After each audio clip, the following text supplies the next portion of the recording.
Yeah, hi, welcome. My name is Dylan Beattie. This is my PowerPoint clicker that should be working, and that is that, and that is that, and we are gonna. There we go. That's good. So this is me. I've been doing interesting things with internet and computers and technology for years. I built my first web page in 1992. So that's basically like ancient history as far as internet and development's concerned. I'm a Microsoft MVP. I run a .NET user group here in London.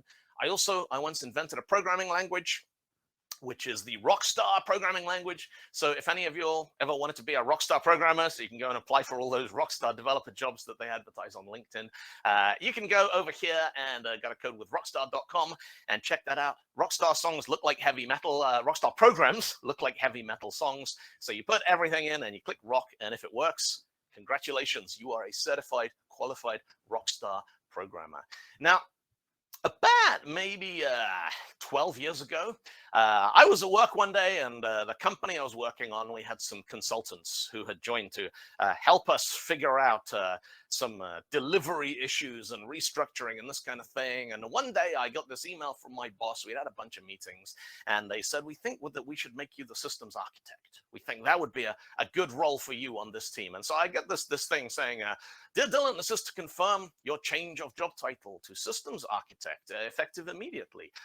You're responsible for architecture, architecting things, doing architect stuff, systems architecture, and architecting systems. Congratulations on your new role. And I went, all right, systems architect. I like that, and I went back to my desk and sat down, and I was like, all right, now what? Because I've never been an architect before. I mean, I know how to build systems, I know how to write code, I know how to run a team. I've never been an architect. And it felt a lot like being a programmer. I was like, what shall I do today? Well, I guess I should probably fix that bug with this thing and then push out some code there. Um, and so, I thought maybe I should do a bit of research. Maybe I should talk to some people, read books, read blog posts, and actually try and figure out, what is this architecture thing that we talk about?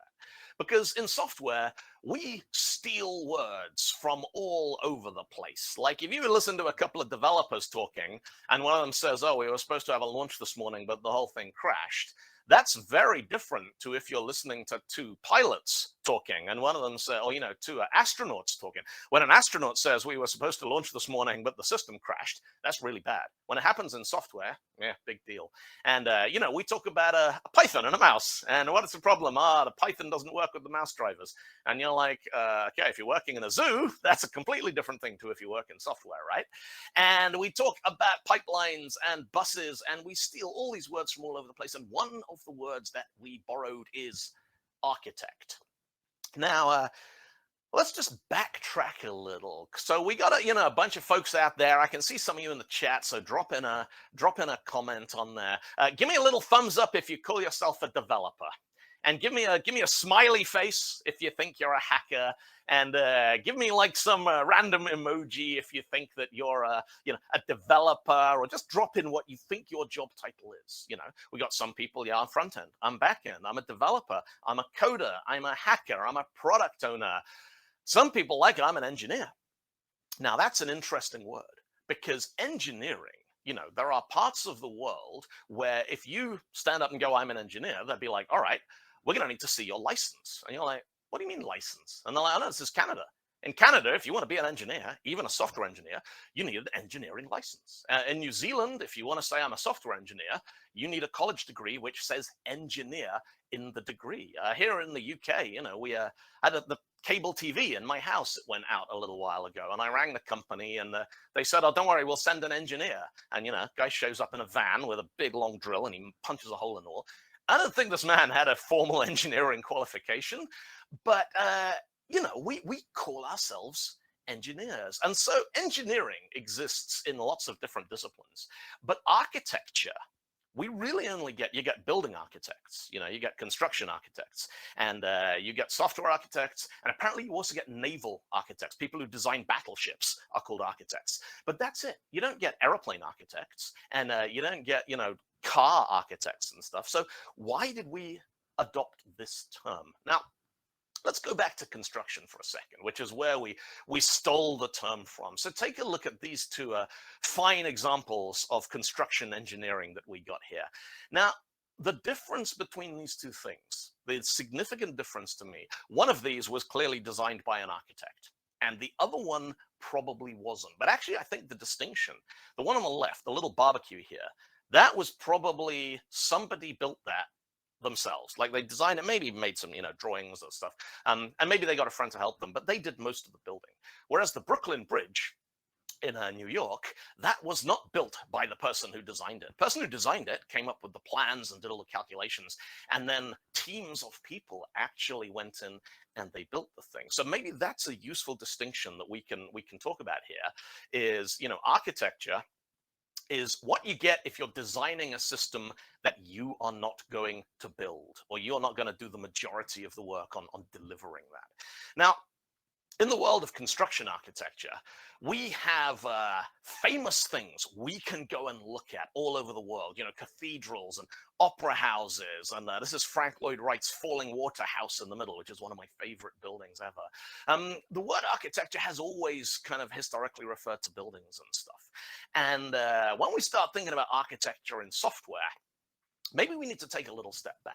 Now, the term engineering, the first person to talk about software engineering was actually this lady. This is Margaret Hamilton. She led the team who built the software that took the Apollo spacecraft to the moon, Neil Armstrong and Buzz Aldrin, in 1969.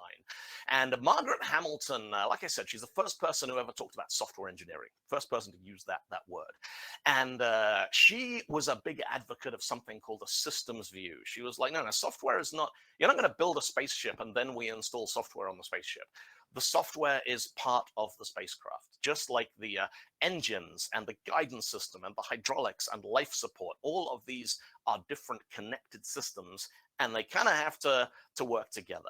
They kind of have to work harmoniously. Now, the first person I think who used the term architecture in reference to computers, not necessarily software, was this guy.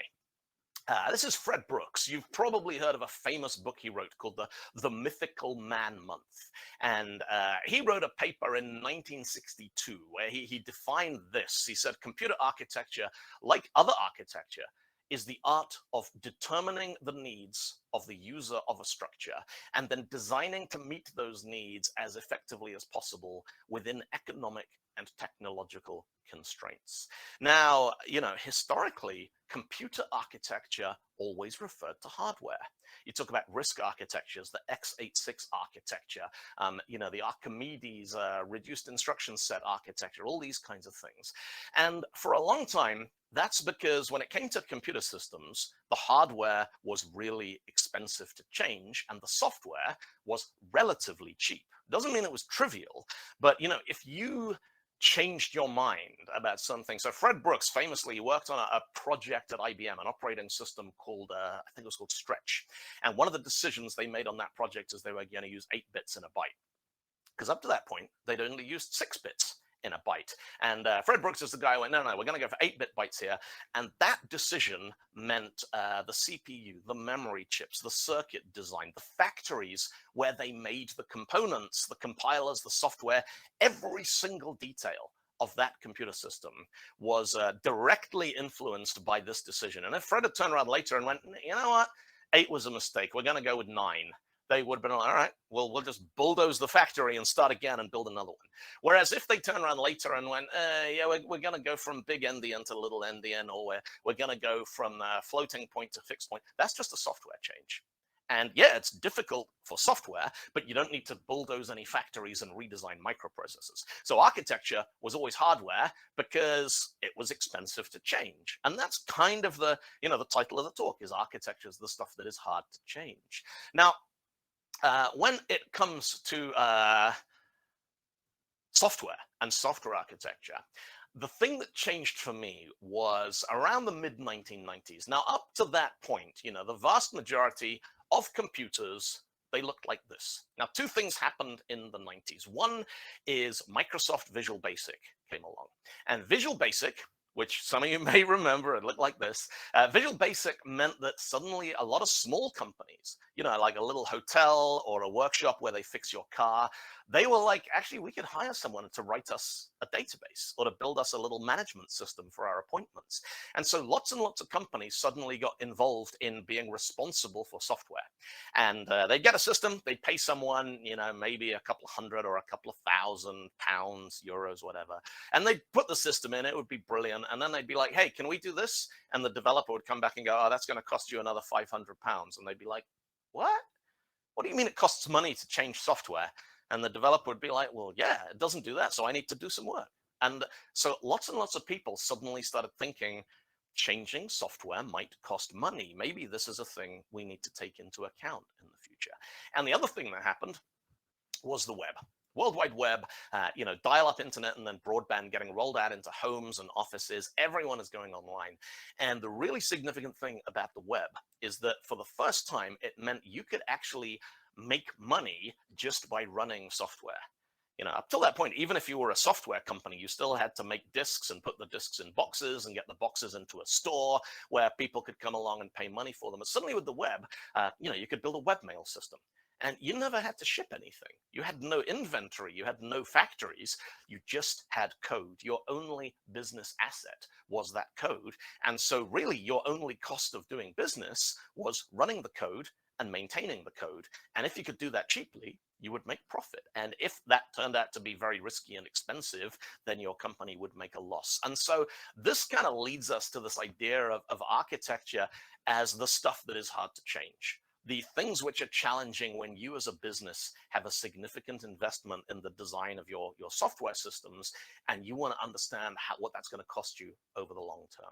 Now, the sort of definitive textbook, or certainly the book that introduced the idea of software architecture to the world, was Mary Shaw and David Garland, 1995. And this book is 96, sorry. This book is really interesting because what it does, it basically, the two authors were like, there's all these people who have these good ideas about how to build scalable systems that are easy to maintain. But no one has kind of, sat down and crystallized and pulled all that stuff together into one place. And they actually described it, they wanted to document the folklore, which I love, the folklore of systems design, stories that developers would tell each other over a beer after work. And they're like, we think there's value in these. We want to pin these things down. So let's go back to Fred Brooks' definition. Computer architecture, like other architectures, is the art of determining the needs of the user, designing to meet those needs within economic and technological constraints. Now, in software, when you talk about users, we tend to think that the users are the people who are out there in the world using the system. If you're building Amazon, your user is somebody who is, buying a new phone, or somebody who is buying some printer paper or something. If you're building an airline website, your user is the passenger who's booking an airline ticket. Once you start thinking like an architect, you're like, well, who are my users? Because those users are the product's users, but my users as an architect, my users are the developers. The decisions that I make are going to inform the way developers are going to write code. And it's not just the developers you've got now, it's also the developers you haven't hired yet. It's the developers who you're going to recruit in 2 years to work on a feature nobody's thought of yet for a customer you haven't met yet. And your job is to make all these people happy. Now, sounds a little bit challenging, right? Maybe, just maybe, if we are going to try and anticipate something that might happen in 2 years' time, we are going to need to make a plan. Now, planning has a bit of a complicated history when it comes to software, because we've seen from things like, waterfall software development, that making a big plan is not always a good idea. And then the Agile Manifesto comes along. Now, there's this guy, René Descartes, who you might have heard of. He's a French philosopher. And there's a famous story. One night, Descartes is out, he's having dinner, and he says, the waiter says, Monsieur Descartes, would you like a cup of coffee? And he says, yes, I'd like some coffee without milk, please. And the waiter goes to the kitchen, he comes back and he says, I'm very sorry. We have run out of milk. Would you like coffee without cream instead? And what Descartes is doing there, he talked about the illusion of choice. about how if you don't really have an alternative, you haven't chosen to do the thing you're doing. Now, a lot of people don't know this, but Descartes also worked as a Scrum consultant on agile projects for a little while. And one day he's in a project planning meeting and he's talking to the customer and they're having all this problem. And he says to the customer, the Agile Manifesto says that we should respond to change instead of just following the plan. And the customer says, well, that's brilliant. We haven't got a plan. And Descartes goes, sacre bleu. If we don't have a plan, how can we choose not to follow it? This is the manifesto for agile software development. And one of the things that it says is we value responding to change over following a plan. It doesn't say don't plan. It doesn't say don't make any plans. It says you should respond to change. That is more valuable. You should absolutely make a plan. But if you get to a point where your plan says we should do this, and real life is suggesting maybe your plan is not correct, then listen to real life. Change your mind about what you're going to do next. Respond to those changes. Now, if you dig a little deeper on the Agile Software Development website, there's a statement of principles behind the Agile Manifesto. And one of those principles, it says, the best architectures, requirements, and designs emerge from self-organizing teams. Now, while we're on the subject, the self-organizing teams thing, sometimes that happens. What it means here is if your team starts coming up with a really good way of doing something, you step back and you get out of the way and you let them do that thing. If you just go in on Monday and you're like, right, hey, everybody, you're the team. I'm the architect. You go over there and self-organize. And the team will be like, all right, what are we trying to build? And you're like, self-organize. Go on. That's what it says in the manifesto. You come back at the end of the day, you're like, where are my developers? Like, oh, they self-organized to the bar across the street. And they're going to self-organize there until you come up with something you need them to do. Self-organization doesn't mean you just get to take your hands off and let them do their own thing. It means if they start doing that, because the teams are going to find good ways of working together. And when that happens, you let it happen and you support it and you encourage it. It doesn't mean you just take your hands off. Someone comes to you for some help, you got to have an answer. You need to have something to discuss with them to help them move forward. So those are the needs of the user. Now, we talked about within a set of constraints. And here are the constraints we are going to work under for our software project.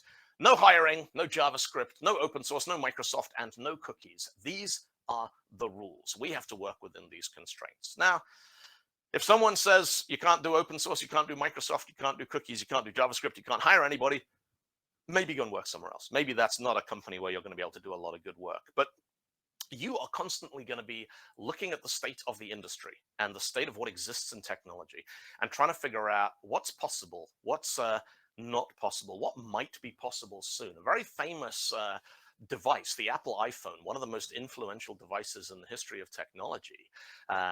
This device, a year before this came out, everyone thought a touchscreen phone was a terrible idea. Because the only touch screens we'd ever used were, like bank ATM, cash machines, and the ticket machine in the airport. We thought touch screens were terrible. And there's a couple of people at Apple going, yes, they are terrible now. But that constraint will disappear. Within time, a good touch screen will exist. And they kind of were looking at multi-touch and they were looking at battery technology and all these kinds of things to identify the point where the constraints were no longer valid, which is how they got there first. It's why the iPhone came out before the Google Pixel or any of the other touchscreen smartphones, is because Apple are the ones who realized first, hey, that constraint isn't going to be true in 6 months. We can start working with this now. Now, sometimes as the architect, you have a bit of a thankless job to do because your team are going to go to a conference and they're going to go to, Arch Days, or they're going to go to CodeFest or Holy.js, and they're going to come back to the office next week and they're going to go, yay, we want to use this amazing JavaScript framework that we've seen for everyone, and the architect is going to be the one who says you can't, because we have a constraint around the way our system needs to work, and I'm afraid the thing you want to do is not going to work within those constraints. And so that is a kind of summary. This is how we do architecture, or this is what architecture is. It's determining the needs of your user, and it's meeting those needs within the economic and the technological constraints that apply to the problem you're trying to solve. Now, actually doing software architecture is pretty easy. First of all, you make a decision, and then you tell everyone what the decision is, and then you reinforce it. You help people get that decision right. You make sure that the idea you had and the decisions you've made, they're actually surviving the development process and they're making it out into production. So how do you make a decision? Well, it turns out making decisions is it's difficult until suddenly one day it becomes pretty easy. But to me, it always starts with research. It starts with understanding the landscape, the playing field. First of all, you want to understand, what have you got, what already exists within your system. Now, part of this, I've looked at systems where it's like, right, read the code, read the requirements document, read the wiki. I don't care about any of that stuff. What I care about is traffic. What I care about is looking at the data flow that exists between real systems. Like, border control at the airport. I want to see who's going backwards and forwards.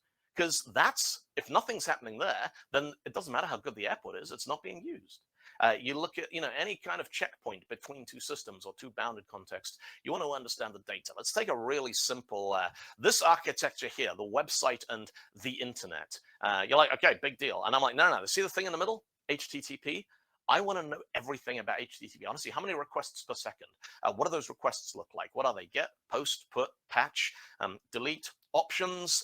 Have we got HTTPS? If we do, where does the certificate get terminated?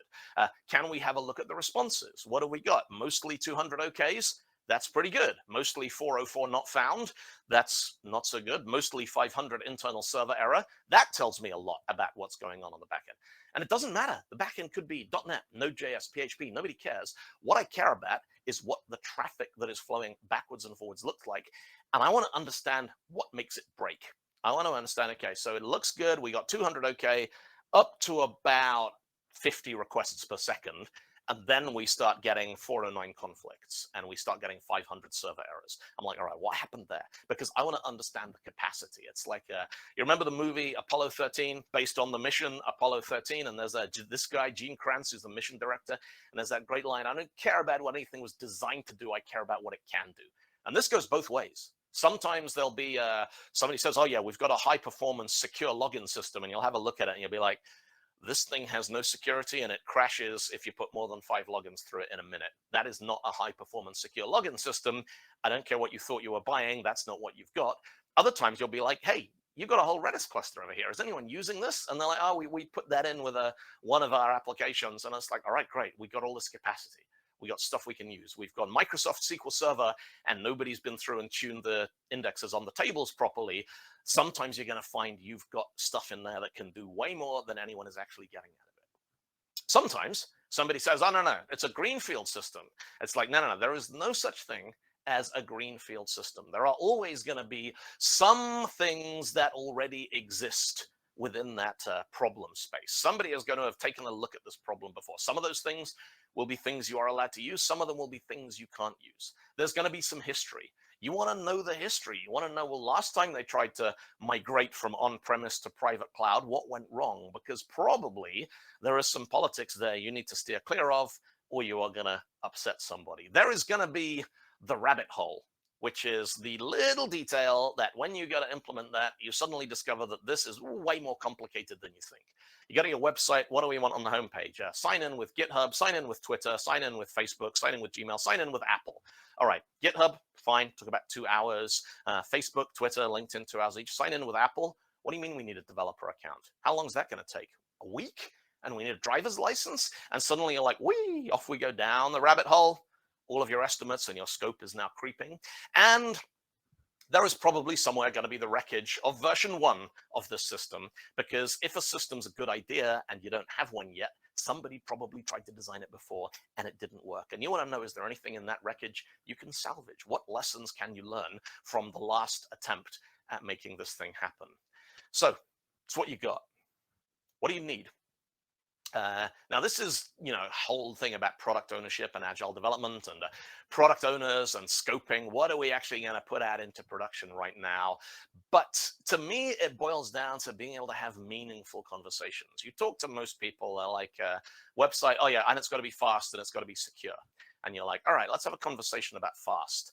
Let's talk about average page load time. And sometimes the people you're talking to, they have no idea what that is. Well, they do know what it is because they've used the web. So you can sit them down in front of a system and you can put in something like a throttling proxy, and you can be like, right, this is what a website feels like if time to first load is 800 milliseconds. And they click and they click and they're like, this is 200. And you change the setting and they're like, oh, wow, that actually feels quicker. And you're like, this is 100. And then alongside that, you need to be like, right, you want time to first load. If we're going to say 1 second's okay, then we can have that by the end of the week. If you want to bring it down to 500 milliseconds, probably need till the end of the month. If you want it down to 50 milliseconds, we're going to need to invest in a content delivery network and some caching strategies and all that kind of stuff. Security is the same. You want to have a conversation with your stakeholders. They're like, it needs to be secure. I'm like, well, what's your threat model? Who do you think is going to be breaking into the system? What have we got here? If this is banking details for international arms companies who are selling weapons all over the world, then that's a big deal and that's a big target. If this is like some kind of social media platform where people are posting selfies of them in the park, probably not such a volatile target. Understand who's the threat model, what happens if they get in, how are we going to know? How are we going to know if they're attacking us, and how are we going to know if they succeeded? And from that, you can start making some business decisions, and those lead to technical decisions, which lead to architectural decisions. What can you build? This is about 4 P's: people, patterns, packages, and process. People, who have you got? Who is currently on your team? Who can you hire? How easy is it to get people to work on your chosen platform? If you build a system in Java, you're going to find it easier to recruit developers than if you build a system in Erlang. But if you build a system in Erlang, by the time you find people, you're going to find the kind of people who know Erlang. Those are often a different kind of developer to the kind of people who know Java. You want to think about this, immediately. What can we spin up this week? But also long-term, couple of years time from now, how easy is it going to be to maintain this? If we want to outsource it, is there a significant number of developers somewhere in the world who are working on this platform? You want to talk about patterns. Now, some platforms and languages, they have different sets of patterns that work very well with different kinds of applications. If you've ever worked with Ruby on Rails is brilliant for building MVC websites because the entire framework is based on that pattern. If you try and do something with Ruby on Rails, which is not a model view controller website, you're going to have a really bad time because you're going to be fighting it all the way down. Patterns at kind of higher level, when it gets down to specific problems. Oh, we need to output images in the DICOM medical image encoding format. You're like, well, can we get a package to do that? Is there a package out there, NPM or a Python's pip packages or NuGet? Can we just get a package that does DICOM? Can we get a package that does bcrypt? Can we get a package that does this particular kind of LZW compression we need to use? Because otherwise you're going to have to build all that stuff yourself, and then you're building a bunch of features which you can't directly sell, and so you're maintaining more code. And process is about reproducibility. How consistently can you sit down on a Monday morning and say, this is what we're going to do by Friday, and actually do it? And when a team is first kind of gelling together and you're figuring out the problem, that can fluctuate wildly. One week you're like, we did 200 points, and the next week you do 0 points. But over time, the team, they get better at planning and they get better at delivery, they get better at collaborating, and you're like, yep, we are going to ship 50 points a week, and we know how big a point is, and we know where the rabbit holes and the dead ends are likely to be. And so you get to a point where you can be more confident about how long it's going to take to deliver something. What can you buy? Now, I have a rule for this. This is Dylan's law. If you can't sell it, buy it. You should never use PowerShell if you can use MasterCard. If you are building a startup, don't build your own servers. You pay someone to build so, or you pay someone to host servers, or you don't even use servers. You pay someone to pay someone to pay someone, and you just deploy your Lambda functions on the top of the whole stack. If you are looking for monitoring and graphs and dashboards and those kinds of things, if there's something out there that does what you need for network infrastructure, just buy it. You want to be concentrating your team on building the things that you are actually going to be able to deliver to your customers. And finally, what can you lose? What is the duplication that already exists? I've worked on systems before where there were 10 different ways that you could send an email. And the reason for that, first person went, system.net.mail message, SMTP server, send, bang, done. Second person, that was an external system we brought in. The third person looked at it and went, okay, so when we send mail here, you just put the code in line. We don't have a library. Fourth person is like, okay, so I can do another one of those because I'm in a different language here. And so then the marketing team come and say, can we rebrand all the emails? You're like, actually, there's 10 different systems that send email, and they all use different HTML and different templates. So we have no idea how long it's going to take to change the color of the emails. And they're like, what? It's just a color. And you're like, yeah, but it's an architectural problem now. So you want to look for duplication. Now, next up, decide what to do. Now this generally is actually the easy part. You may get it wrong, you may get it right, but making decisions, once you've gathered all of that information, normally you'll be like, yeah, I think actually I have a pretty good idea about what we can do next. Thing here is to be, well, how do I know if I'm wrong?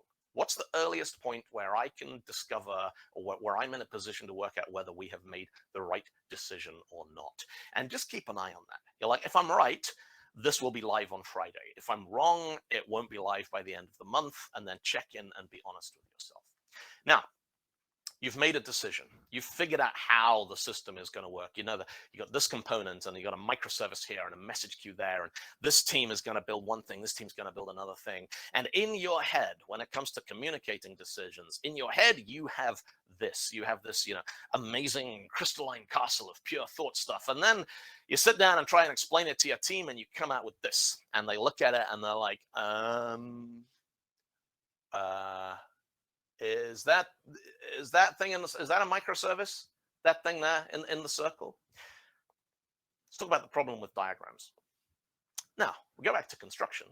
If you hire someone and say, I want you to build me a house, a nice house, interesting house, they're going to do a bunch of drawings. And they're going to come up with side elevations, and they're going to come up with end elevations, and they're going to come up with perspective projections and artists' impressions. And eventually, you're going to look at the house, and you're going to look at the drawing, and you're going to look at the house, and you're going to be like, yep, you built what I asked for. That looks like that. The drawing looks like reality. Because this is something we have all been learning how to do basically since we were born. How do we make sense of the world around us by drawing? We grow up looking at picture books, and we're kids, and we draw pictures of our families and our houses and cars. And we are humans, are visual beings. We are very, very good at saying this picture and that reality. Now, when it comes to software, let me draw you. So if I show somebody that, and I'm like, I want you to build me this house, they'll probably look at it and be like, I hope you've got about 50 million pounds and a nice piece of land, but they can go away, they can start thinking about it. If I show you this, now this is a software diagram. I want one of these. How much? Someone give me a price. How much is it going to cost you to build me this system? And you're looking at it and you're thinking, I got no idea what is he even talking about? Like, what is this circle with Mercutio written in it? Now this is a formal notation. This is a documented standard notation for software engineering diagrams. It is called the Jordan-DeMarco notation. So the first thing about diagrams is you always include a key. So even if someone isn't familiar with it, I learned this in university and then I forgot about it. But lots of people have no idea what Jordan-DeMarco is. So let's help them out. We're going to put a key on there. This is the key to the Jordan-DeMarco notation. And then we're going to start adding more detail. So we got these things. So Jordan-DeMarco says, all right, that's a file system or a database, one or the other. These round things are functions, and we've got data flows, and bottom right mandrill, that's input output. I think I've heard about mandrill. I think I might know what that is.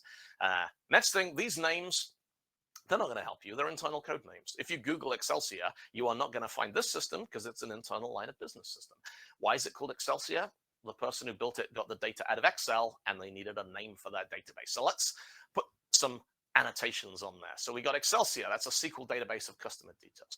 We've got Mercutio, that's a .NET service that populates templates. All right, Norman sends email. You're like, John, why is it called Norman? John goes, Norman Mailer. You're like, naming things is hard. You end up with names which, once you know what they mean, it's useful. Oh yeah, Norman is throwing exceptions, you know where to go and look. But once you're figuring out an architecture, all these names can be really confusing. Mandrill, okay, that is the MailChimp SMTP relay service. I thought it might be. And then over here, we got a Windows file share. We got that thing here. Now, Jordan-DeMarco, we can only imagine 4 kinds of things, and databases and file systems kind of get lumped together. So let's scrap the notation. Nobody knows what it means anyway. We are going to create our own notation, and we are going to use clip art, and we're going to use emoji, and we're going to use all these kinds of things to decorate what these components in our architecture are. We are going to push a step further, and we're going to introduce some semantics and some color coding. And of course, we are going to introduce a key here that defines what all those different things mean. By the way, one thing which I get slightly wrong on this diagram is you should never rely on colors for disambiguating things that are important, because there are people out there who perceive colors differently, and some people, about 10% of men, red and green look the same. So if there's red and green is important, you see the way the Rabbit MQ here, I got these little boxes on it. Use different styles of line as well as different colors. Colors make things pretty, but they shouldn't be the only way you communicate information. And now we're going to finish up by adding some more annotations to it and plugging in all these extra bits of detail. And you're probably looking at that now. And if I said to you, hey, can you build me one of these? You'd be like, yeah, I think we're going to have some questions, but I know basically what we are up against. I know what kind of development we're going to need to do and roughly where we get started and some idea of how long this whole thing's likely to take. Now, compare these left and right. One of them is nice and neat and elegant, and it looks like the examples in the textbooks. The other one's starting to look a little bit messy because there's notes and annotations all over it, but that's fine.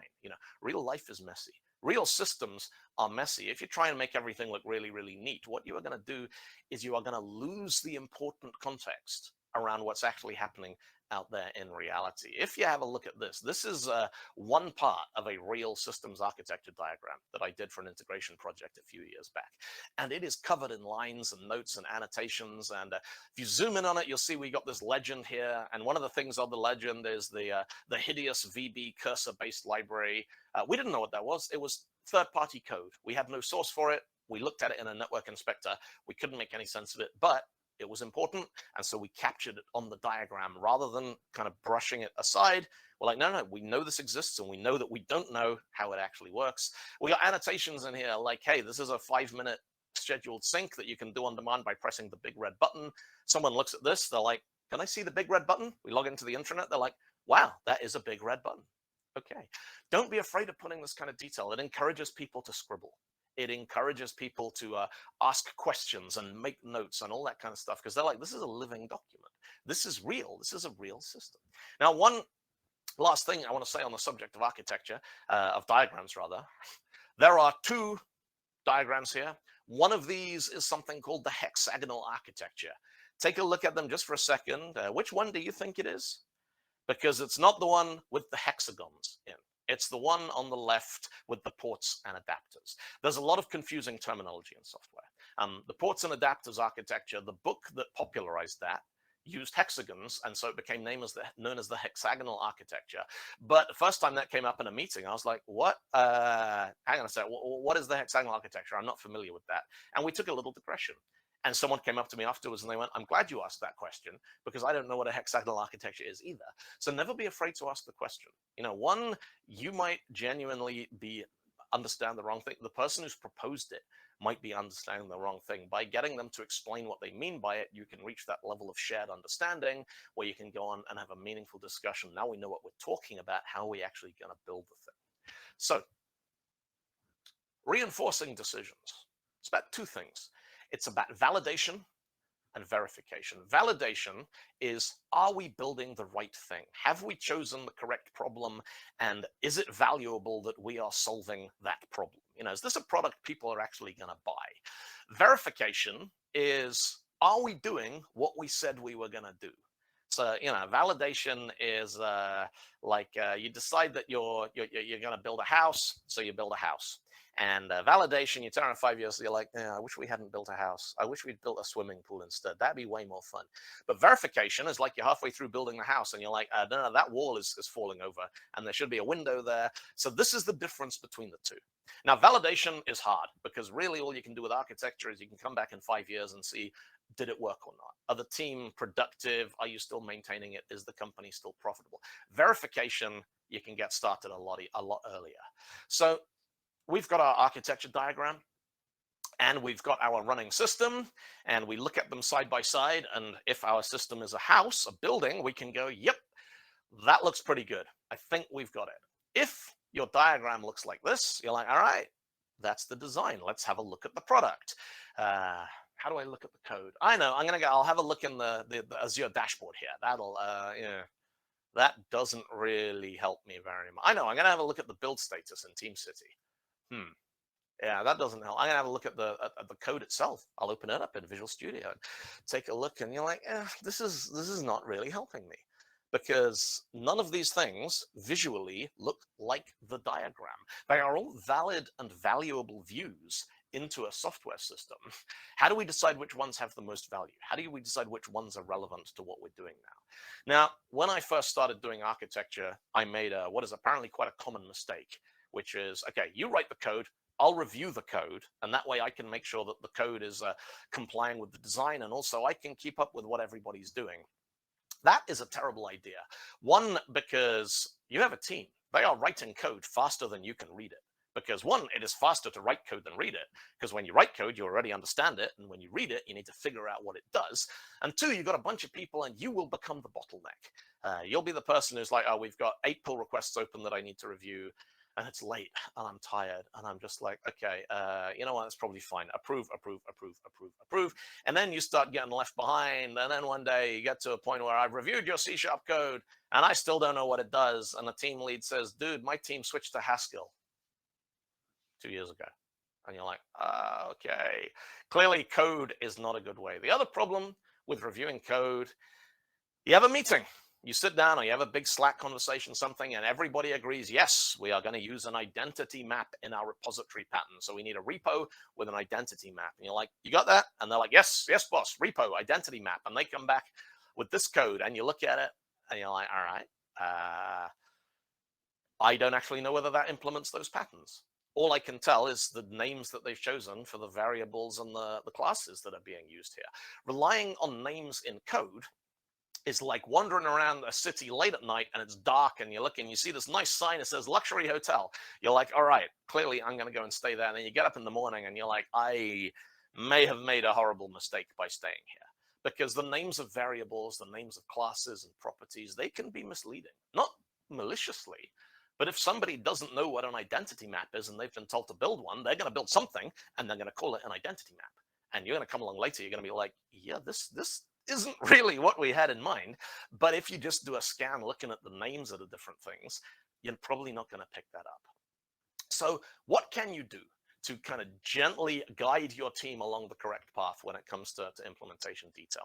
Now, one of the things is a thing called the inverse Conway maneuver. Conway's law, Mel Conway, 1964, was this observation that if you have 2 different teams working on a project, you're going to end up with kind of 2 tightly coupled code bases with an interface layer between them.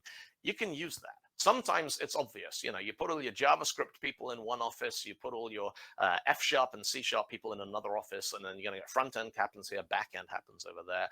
Sometimes you can push that a little further. If you're going to outsource elements of it, you're like, right, we got a Android team working down in Portugal. We got an F# team over in Romania somewhere. We've got an Angular team based in London. And those 3 teams within the team, they can talk all the time because it's tightly coupled and they have wide band communication.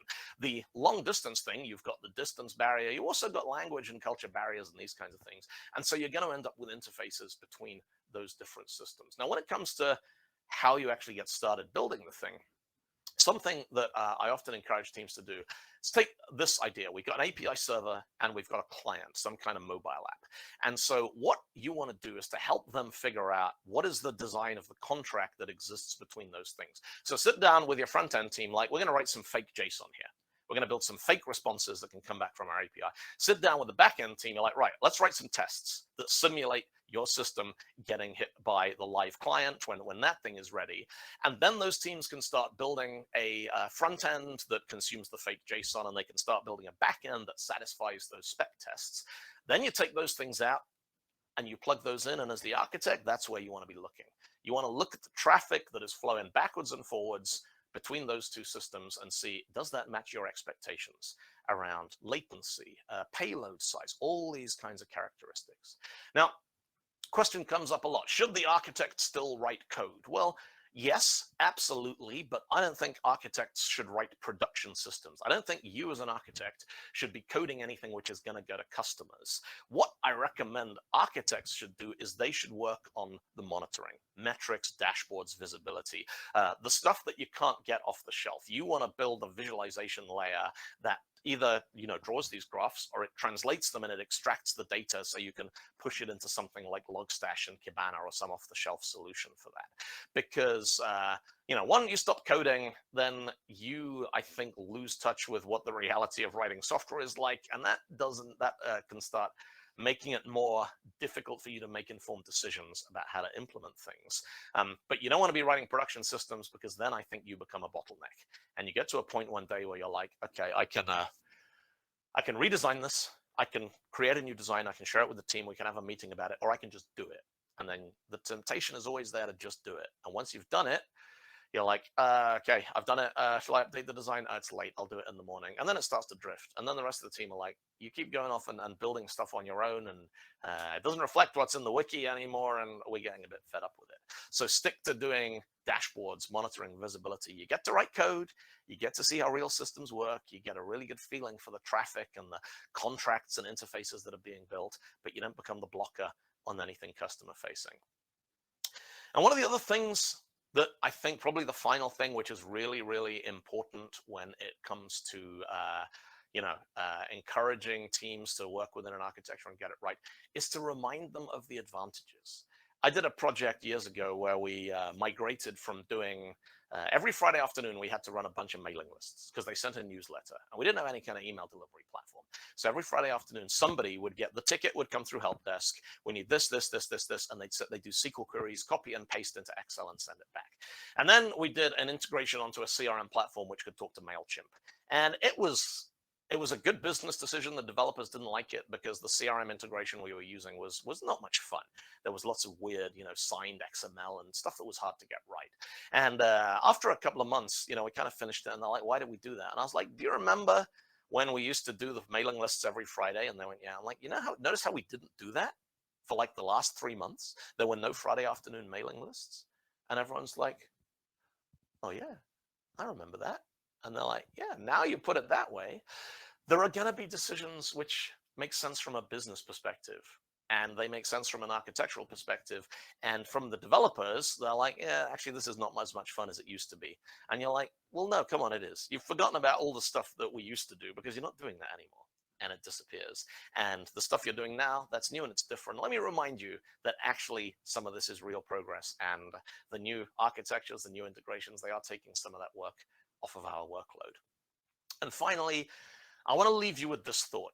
Everybody remember, software architecture is a very young discipline.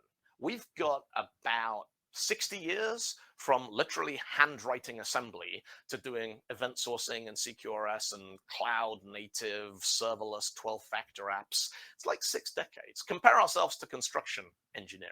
This is a Great Pyramid of Giza. This is about 3,000 years BC. So this is 5,000 years old. Construction has had 5,000 years to work things out. And even then, sometimes the best idea anybody in that industry comes up with is, hey, what if we did the same thing, but we just make it out of glass this time? So let's give ourselves a couple of thousand years and see how software architecture does compared to building architecture as an industry. That is all from me.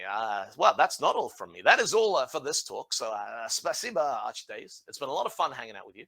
I'm going to be back in just over an hour. I'm doing 2 hours of live hands-on coding, so join us for that. It's going to be a kind of interactive workshop where I'm going to be sharing some code snippets and pushing things out, and you're going to be able to run some code on your own machines and talk to what I'm doing. But that wraps it up for now. Dimitri, hey, how you doing? Yeah, hello, Dan. Thank you for your inspiring story. Let's deal with some questions from audience. Yep. We had someone.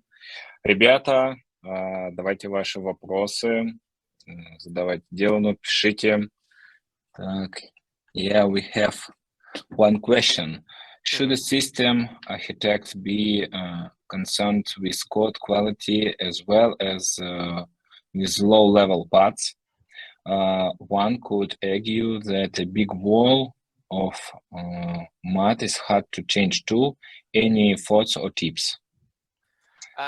So code quality is important, but I think that should happen at a lower level. One, because in any sufficiently large system, you're probably going to get components that are built using different languages or components that reflect a different convention. And one of the things about self-organizing teams, you get 4 people working together on a .NET project, and they come up with a coding style that they all like and they're all comfortable with, and that makes them feel more productive. And you don't want to be the person who tries and goes, that's not the company style. You have to write your code this way. And, that's always, there's a certain tension there, because sometimes you can sit people down and go, no. So tabs and spaces. This is always a good one. Like, some teams are like tabs, tabs, tabs, spaces, spaces. And if you're a spaces person and you're working with a tabs person, every time you load their code, it's going to upset you and vice versa. And, there is now, I've seen some really good arguments that actually say, no, tabs is a better solution because there are people out there who have, visual impairment. Their eyesight is not so good. And so they rely on tabs because they can make the tabs big. So they can actually configure that. And so generally, when I explain that to people, they're like, actually, yeah, okay. That's a good reason. We'll stick with tabs now.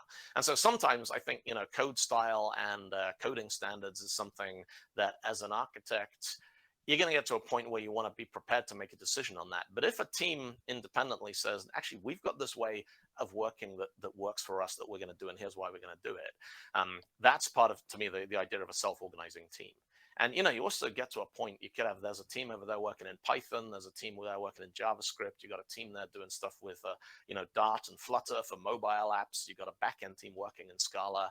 I'm not going to tell all of those people how they should write their code because I don't know. At that point, I care about the inputs and outputs of those systems and uptime and reliability.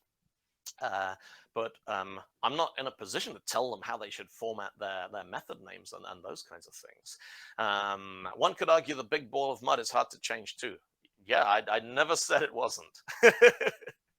The big ball of mud is, architecting that is generally something happens when you've already got a system and someone says we need to start, and it's the question, do we do a big rewrite or do we start factoring it out? And I'm like, no, always factor it out. What I want you to do is start identifying bits of this ball of mud that we think we can take out, and we can deal with those somewhere else, and be realistic about how long it's going to take. There's a quote from I think it was Ken Beck talking about refactoring legacy systems. He said, you didn't make this mess in a month, you're not going to clean it up in a month. If you've got a system that's been in production for 10 years, the very least, it's going to take you 10 years to fix it, So we got another question. What is the future of a software architecture from your point of view? I think the thing I'm interested in, the thing that I'm most interested in seeing how this evolves, is better ways of visualizing what systems look like when they're actually running. Because, we have this this idea that the best way to understand software is to read the code. And actually, that's not true at all. It's like if you want to understand a city, you need to know about the traffic. You don't just want to look at a street map. You look at a map of Moscow, you're like, yeah, okay, big wide streets, this is fine. Then you go to Moscow and you're like, wow, this place is really busy. The traffic wasn't on the map. And I'm interested in, things, not just static analysis, but dynamic analysis tools, better visibility, better monitoring, ways that you can get another view onto the system as it's running. And so you can be like, right, we put this component in production. I want to be able to put on a pair of goggles and just wander around inside a running code base and see, that thing's flashing red. Why? Oh, because it keeps throwing exceptions. All right, what's going on there? That's all nice. That's green. That's blue. I can see lots of traffic flowing backwards and forwards here. And of course, yesterday, what was it? Facebook announced that they're Meta now, and they're going to build the metaverse, and everyone's going to have goggles. So who knows? Maybe a couple of years' time, we'll get code quality and code review tools that use VR goggles, so you can wander around in your code base. Anything a software architect could do to prevent the mess in the first place? No. Nobody ever sets that. Nobody ever got up in the morning and went, today I'm going to build a big pile of crap and I'm going to leave it for someone to worry about in 10 years. People always approach problems with good intentions. The vast majority of people I've met in working in development, they are smart people who care about doing a good job most of the time. But a lot of the time, the mess is created. One of the biggest problems that I've seen a lot of the time is a company who don't know very much about software. They hire a developer who doesn't know very much about software, And the developers, like, I remember when I was 22 years old, I could build anything. Yeah, of course. What do you want? We need a content management system that works in Hebrew and in Russian and in Arabic, and it's got to run on Microsoft VB Script ASP with a backend database. And I was like, yeah, I can build that in 3 months. And of course, I couldn't build it in 3 months. It was, naive arrogance of someone who's got a software, a computer science degree and thinks they can do anything. And that's a difficult thing, is, how do you get to developers at that early stage in their career when they're still kind of really enthusiastic because they've not been yet in the second phase of a really big unsuccessful project. And so how do you get to those kind of people and be like, okay, look, this is great. You're enthusiastic and you're optimistic and you believe that anything is possible. And those people keep coming out because we're getting more and more people becoming software developers every year. There's people out there. When I became a software architect, they were kids in school. And now they're developers who are starting to build their own systems. And so everything we can do to bring them to the table and involve them in the conversation, and, get to a point, it's not, you don't want to destroy people's enthusiasm by going, oh, no, don't build software because it'll just end up as a big ball of mud. But you need to be like, look, here's a couple of things that I wish I'd known when I was younger. So that's what I try and do, is, reach as many people as I can through doing events like this and talks like this, and say to them, I'm not going to tell you how to do your job, but trust me, there's a bunch of stuff you're going to wish you'd known. And if you want to talk about it, you know where to find us. We're online, email, Twitter, all this kind of stuff. And sometimes people take me up on that, and that's always nice. So, but I think, unfortunately, the human race in every respect is going to keep creating mess, and people are going to have to come along and figure out better ways of managing the mess and cleaning the mess up, because life is chaotic and software is chaotic and the internet is chaotic, and the tendency of the universe is towards entropy. So let's get good at clean and mess up when we find it. So question, could you share the most memorable story from your experience as an architect, which has had a strong and powerful effect on your profession? Good question. Probably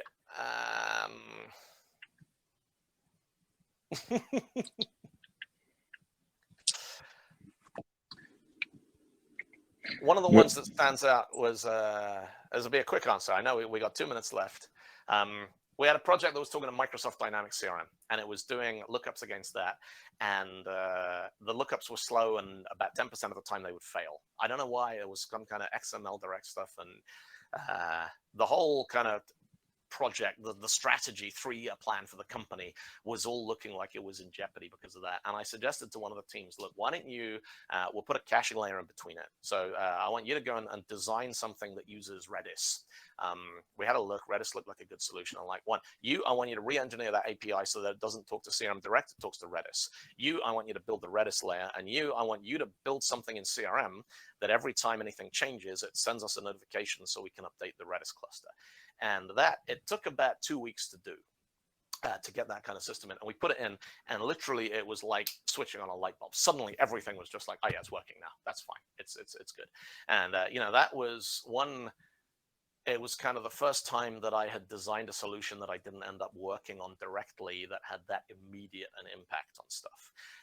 Two, everyone was like, all right, this is actually working. The business stakeholders were like, this is a good approach. And clearly having an architect who can work across these multiple systems without kind of owning any of them is a good idea here. So that was pretty cool. That was a good day. So, and we're going to wrap it up there. We are out of time. Spasiba, folks. Thank you so much for watching. Thank you. Thank you, Dylan. Back in an hour. See you then. Bye-bye. Так,